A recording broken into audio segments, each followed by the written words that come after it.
field. We wrote the introductory part of this. May we each learn to claim our own voices and tell our own stories from our individual journeys. May we be open to insight and the inner teacher. And these are the touchstones. Come to work with all of ourselves, be present as fully as possible. Extend and receive welcome. Believe that it's possible to emerge refreshed, surprised, and less burdened than when we came. There is always invitation, never invasion, always opportunity, never demand. No fixing, no advice giving, no correcting one another. When the going gets tough, turn to wonder. Create space for the spirit of joy, laughter, and play. Speak your truth in ways that respect other people's truth. Trust and learn from the silence. Observe confidentiality. And finally, let the beauty we love be what we do. Thank you, Dave. Today I'm going to give a State of Prairie address to you on how we are doing. I don't know if this has ever been done before, but I hope to start a tradition of it.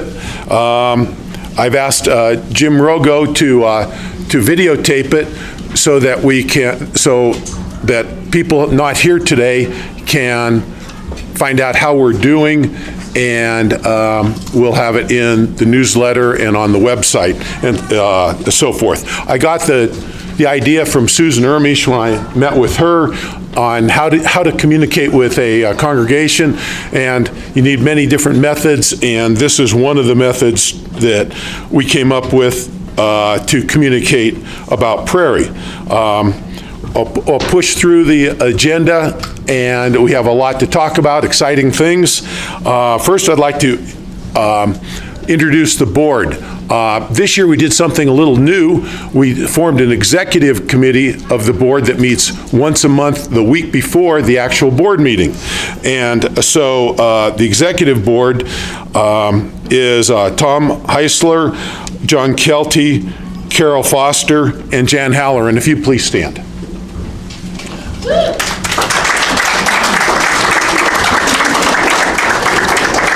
And we meet at lunchtime over Zoom. The members at large are Renee Reardon, Dave Luficheski, Jason Bazan, and Brenda Peterson. Please stand for a second.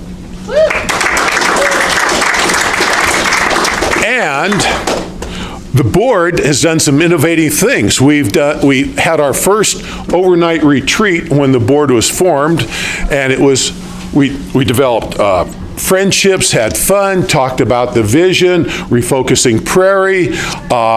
We had arts and crafts where each of us made individual chalices, then together we made this board chalice, which was painted in one of the board meetings, and Brenda was in charge of that.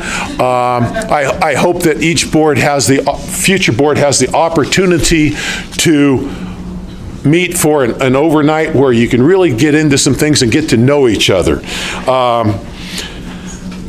It's an excellent, active, forward-thinking board with shared responsibilities.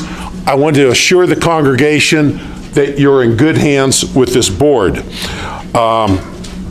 We've had a board improvement day where we went up to Fort Collins to learn how to be a better board. We prioritized fixing the website, more to come on that a little later on, and other things such as supporting the sound system. I'd like to introduce staff, some new staff. We have, I don't see anybody here. Taylor Groves is our, what? Oh, Emily's here, good. Taylor Groves is our high school youth advisor.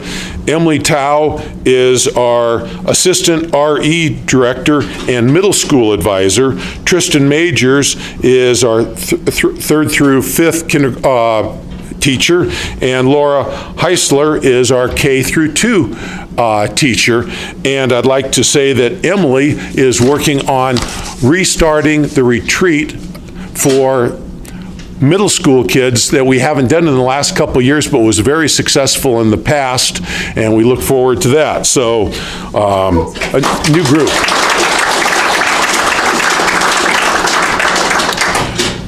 Child care has been and continues to be Grace Huber, Cooper Bissett, and Julia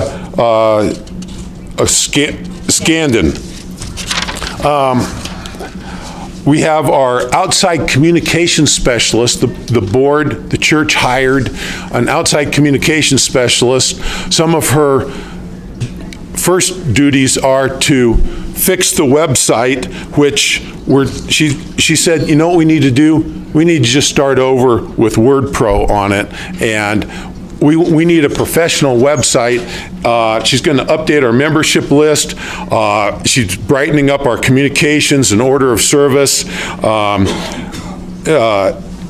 Sandy Reinhard. Sandy, where are you? She left. Did she leave? Okay. And we also, for the first time, have a paid accountant, Renee Lowen. She's taken over for Mike Halloran, which he has done it for years and years and years and years and years and years, and we certainly thank Mike for it. And now we have, and he's doing a lot of transition work with Renee. If you're a new member or this is your first congregational meeting, could you just please stand up? You're already standing. Isaac. Okay.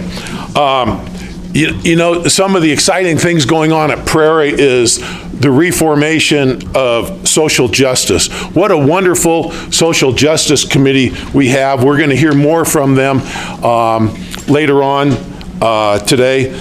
It's co-chaired by Kim Rebecca Murray and Melissa Bishop, and it's filled with a lot of very active members that are reaching out into our community and doing wonderful things. We're going to have a vote today on whether to join Prairie Metro Denver Sanctuary Coalition. We're already partnering with Together Colorado and Colorado Interfaith Alliance.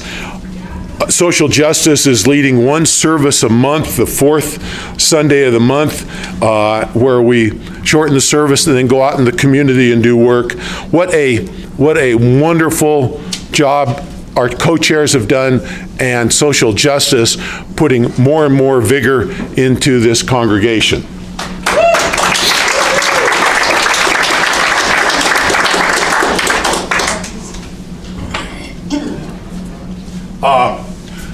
We have a very exciting event that we'll talk about in a little during the regular portion of the meeting, but I did want to mention it, that Inventing the Future of Prairie, who we are and what and where we are going, the beginning step. It's going to, if you want to open your calendars, write this date down and we'll come back to it. Saturday, February 24th, 9 a.m. to 2:30 p.m. Registration is at 8:30. Food will be available, and it will be at First Universalist Church, which is freshly rebuilt with a $5 million rebuild of the church. And one of the two people that will be leading that was in charge of that, and it started with a visioning that they did 10 years ago, and one of the great things that came out of that visioning time with them was a rebuild of their church. When and what is it again? What is it? Tell us what it is. I'm sorry. February 24th. It's on your agenda. It's on your agenda. We'll come back to it. Okay. I would like to mention one of the wonderful things happening at Prairie this year is Cindy Williams leading hospitality, who couldn't be here for the meeting, but she's completely changed hospitality for us. Diane, too. Diane. Thank you. The sound system needs to be replaced, changed, fixed, whatever. The board supports the upgrade, whatever needs to be done. We don't want to come in here on a Sunday and find it broken, and then we wait a month, try to figure it out. The board feels that it's important to be just a little ahead of it. It needs some help, and we're going to support that effort. Eric Moon and Paul Ermish, among others, are getting ideas and looking at it. To me, it's just all magic, but there are some really good people working on improving the sound system and making it so it'll fit us for the next decade or so. I'd like to bring out that Bill Baird and Jim Rigo have been patching it together every Sunday and making it work for us.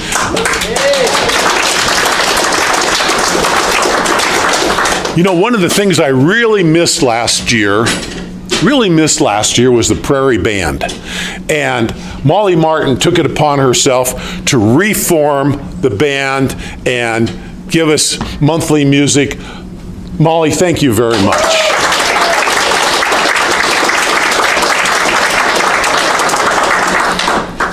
And Melissa Bishop has revitalized our choir, 14, 15 people. We heard the beautiful music today. It takes a lot of work, a lot of behind the scenes people a lot of work from a lot of people and practices and so forth, a lot of dedication to the choir and to Melissa. Thank you.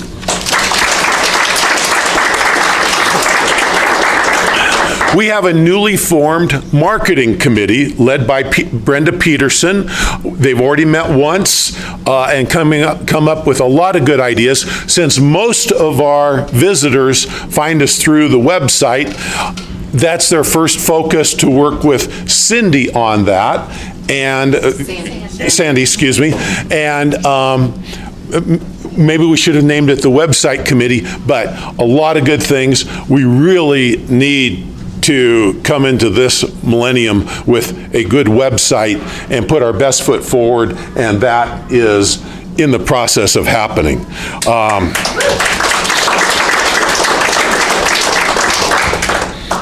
Now, we're just about, in March, this church is going to be 19 years old. We're coming up on our 20th celebration the year after that. Jan has been here the entire 19 years.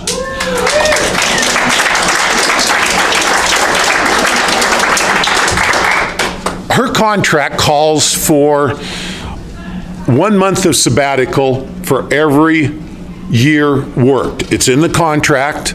We owe it to her. Back in 2009, after she worked here, she was our minister for 6 years. She took half of her sabbatical, 3 months. That was back in 2009. She hasn't had a sabbatical since then. The board fully supports a sabbatical, which is going to take some financial support from all of us to make it happen, to fill in for her. But we're calling for Jan to take a sabbatical in 2018, 2019, and I think if you're in favor of this and appreciate the hard work that Jan does and support the sabbatical, this is a good time to express it.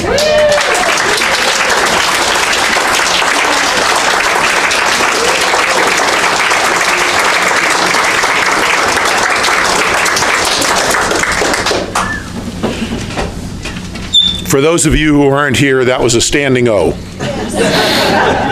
Yes. Question, what would be how many months would it be altogether? 3 to 6. 3 to 6 months altogether for the sabbatical, but we need a lot of work done on it still. Janet Stevens has been our membership chair for 3 years. I just wanted to recognize her for doing a lot of work for membership. This spring, we're going to have our annual canvas. Our theme is Dream Big. Some of the items that we want to put in our REACH budget is the new sound system, a director of religious education, an administrative assistant for Jan, the sabbatical, and support for marketing and social justice. And you'll be hearing more about that. And fundraising has been going very well. You know, Jan Spooner has been working so hard on auction along with a lot of other committee members, but it's always been Jan there with a lot of different committee members. And a lot of people worked on the garage sale, and it really works out well. Margot's back there selling grocery coupons, and and speaking of Margot, for the last 3 years, she was stewardship chair and ran the canvas, which is a big job and successfully done. Margot, thank you.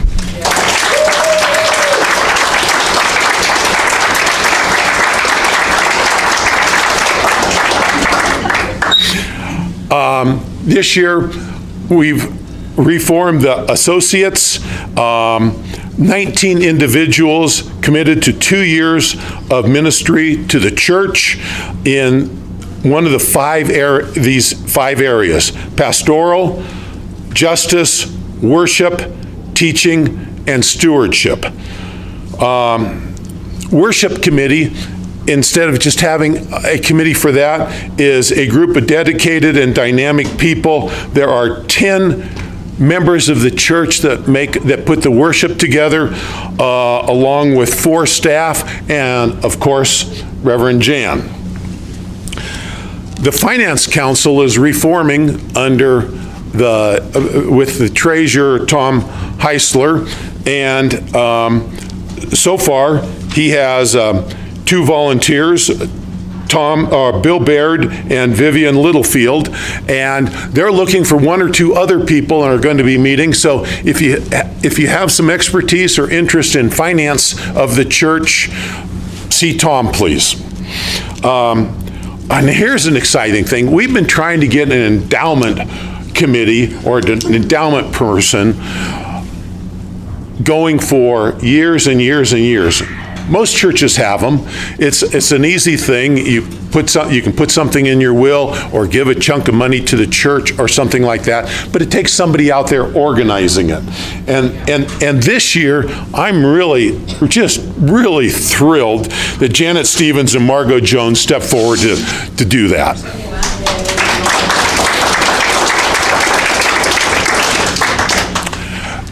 So in summary, Prairie is really going places. A lot of well-functioning committees. We have a great minister. Our finances are right on target. We don't have a lot of extra money, and we spend it wisely. And Tom's going to come up here in a minute and describe that. We have visioning coming up, which once you understand that, you'll understand that it's going to take us forward on Fast Forward.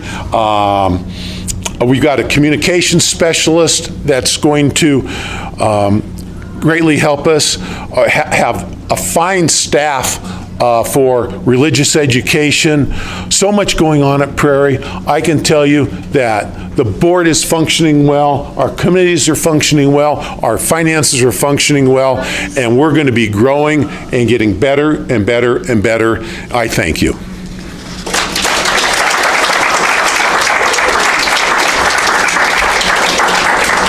Now, we're going to go to your blue sheet, and Tom, please. You want this with me? You want? Sure.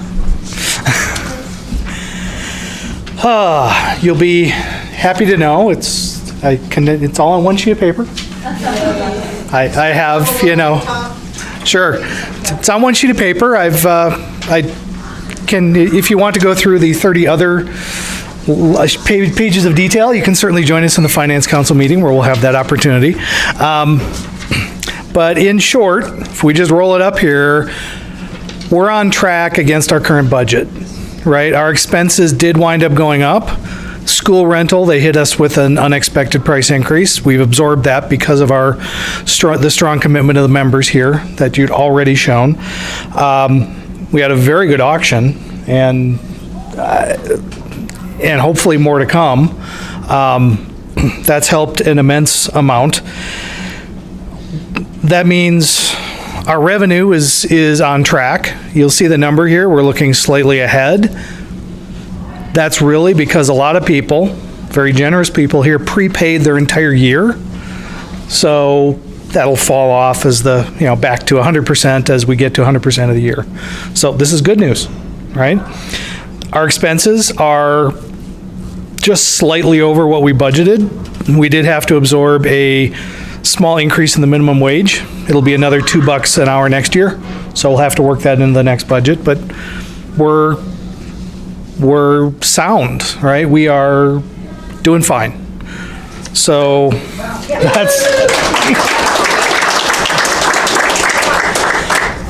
we are, because of the way we budgeted this, we're going to just, for our dues, very important topic to a lot of us, we'd like to get back to be full dues paying members.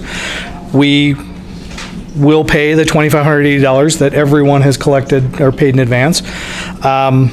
Given where we are, we probably can't make up the rest of that this year without some other help. So that's one of our dream big goals for next year is let's get that back in our budget to pay our full dues and be full dues paying members of the UUA organization. I'm sorry, Tom, how far back are we in our dues? What do we owe? Well, for this year, about $5,800. And we're paying how much? $2,580 out of $83.84. So no, about less than a third. Okay. So that is the current state of Prairie. Is any other questions there? I'm wondering how not having a full-time religious educator impacted the budget this year. Well, given our pledge levels and things, what we were able to do is take part of that money and make Jan our Director of Religious Education, which she's taken on in addition to her other responsibilities, and really just return her to a full-time salary. And the full-time salary we're paying here is really on the low end for a church our size. So it's at least in the range now, where before it wasn't. So that... Most ministers aren't doing both those jobs. Right. Right. It's a temporary patch. And that's what I wondered is how much more would we need to go back to having that position? Well, strangely enough, if you turn your paper over. Before you turn the paper over. Yep. So in looking at these two charts, Yep. they are headed the same, July through December 2017. Should one be another? No. What it is the chart on the left is your net income, net expenses. And the chart on the right is just calling out two different things. Right. Okay? Pledges, where you show that you can see that year to date, we would have expected to collect that $64,634. Because of the prepayment, we've collected well above that. Okay? Really good news. Very generous people here. And then the auction is also way ahead of budget. We did very well this year. So does that help? Okay. I was about to jump ahead. Great. Any other questions? Bill? The same question Melissa had, except substitute the word church administrator. Are we paying a church administrator? We are paying for assistance with our website and getting our weekly, what do we call it? The communications. So we are paying for that piece of it. The et cetera duties are being picked up by various people, in large part Jan. So, Emily picks up some of it. Again, we're relying on other people and some volunteer work as well. We hope that's temporary also. Yes. Is there a search underway for a church administrator? Well, we currently, Search for money right now. there's a search, yeah. It would be for next year. Yes. Right, not for this year. Next fiscal year. Next fiscal year. Yes. July. Our fiscal year is July to June. So we are halfway through our fiscal year right now. Okay. We all need to say, thank you, Jan. Another standing ovation. So we're making it work. But yeah, there are some gaps, and we're working through, really, this has been a year of transition. We've changed, think about in the past year, we've changed the format of the service, we've changed the staff structure, we've changed most of the paid staff. That comes with some pains of transition. We're working through that really well. Now, we know where the gaps are. Yes, Charles? I was just wondering if we pay the dues ourselves like we have in the past. We did collect so far from people like you $2,580 towards the dues, and those will be paid to the UUA and the MDD. So we will pay those things that people have donated directly. We will pay those. All right. But we were not able to work the full dues into the budget. Okay. That answer your question? Yeah, I guess I didn't get people to pay it. Well, if you have great answers for, Charles asked, how do you get people to pay it? I love some innovative answers to that. Hey, Tom, would you, for the people that don't understand, why would I want to pay dues to the UUA? What would be the advantage? And then, is there an opportunity for the people maybe who did pay it with their pledge, or they added it there at the bottom, that they could opt into going ahead and doing that once they find out all the advantages of us paying as a congregation? Sure, and we can accept those dues, if you want to pay your dues separately, which we do encourage, we can certainly take those at any time. $86? As I recall, yes. Sorry, I don't have it in front of me. Per person, per member. And so there's support we get at various levels. So the UUA, that's the big overarching, is it national organization of all the UUA churches. And so being members there connects us with all those other churches. We get resources from them, helping with, I've used a lot of them for budgeting and learning how a church works. And in the MDD level, this workshop we attended in Fort Collins, for example, was actually put on. Okay, tell people what it is. Oh, there's a mountain district, so there are these more regional organizations. And I guess there's even another regional level that's more Rocky Mountain that's under that. So they provide often very direct support for us. Like when we went to, they hosted a get-together with a whole bunch of other churches in Colorado where we had boards from, Pueblo, Colorado Springs, up in Laramie, Cheyenne.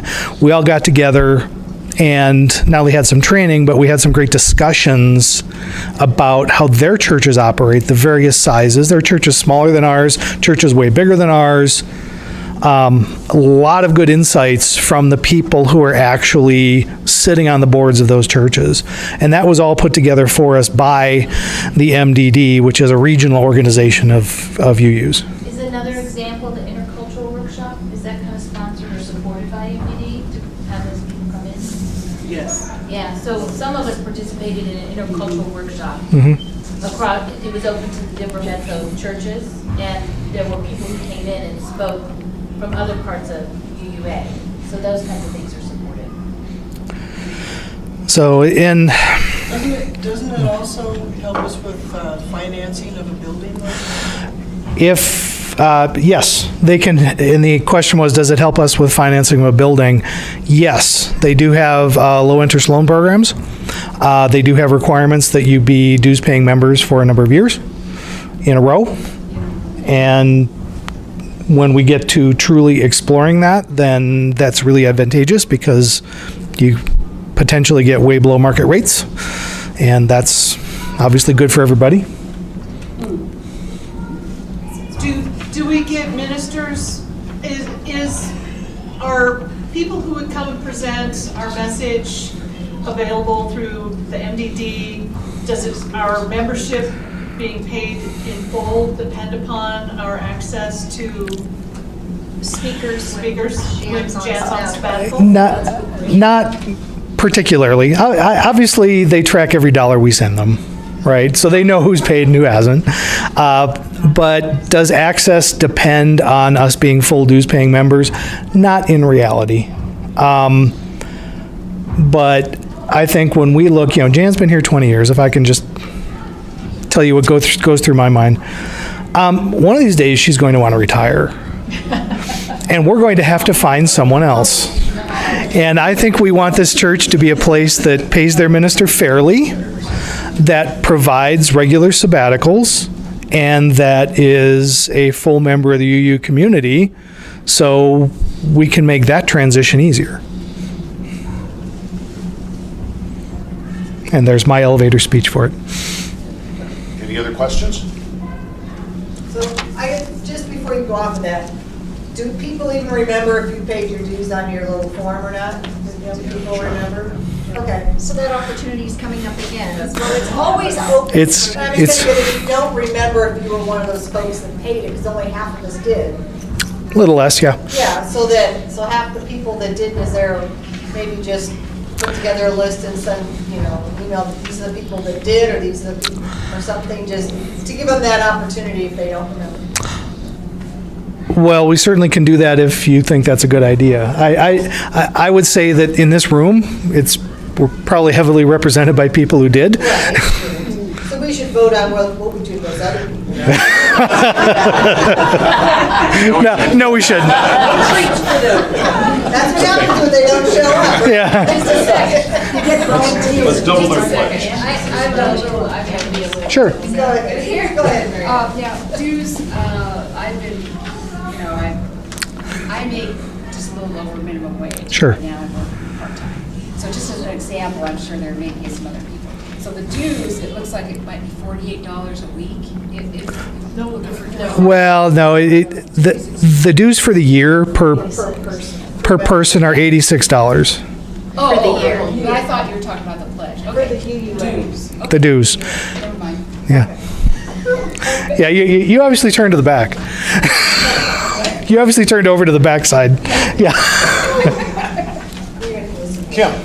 But sort of to piggyback off of that, for individuals who are not able to contribute to dues right now, I think it would behoove those of us who can maybe to donate dues for somebody who cannot do it. Always happy to accept donations on behalf of paying the dues, whether it's yours or someone else's.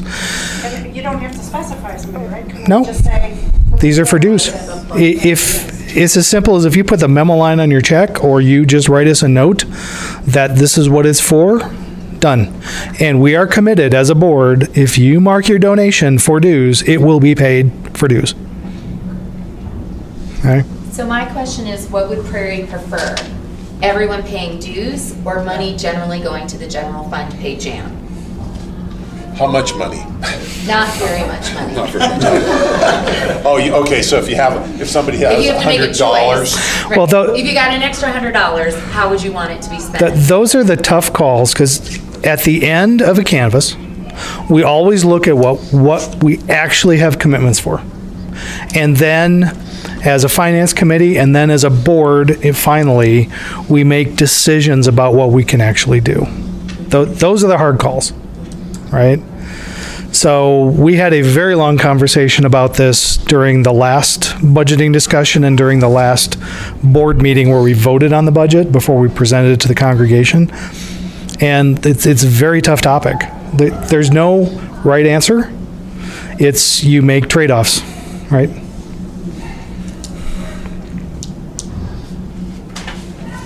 Thank you, Tom.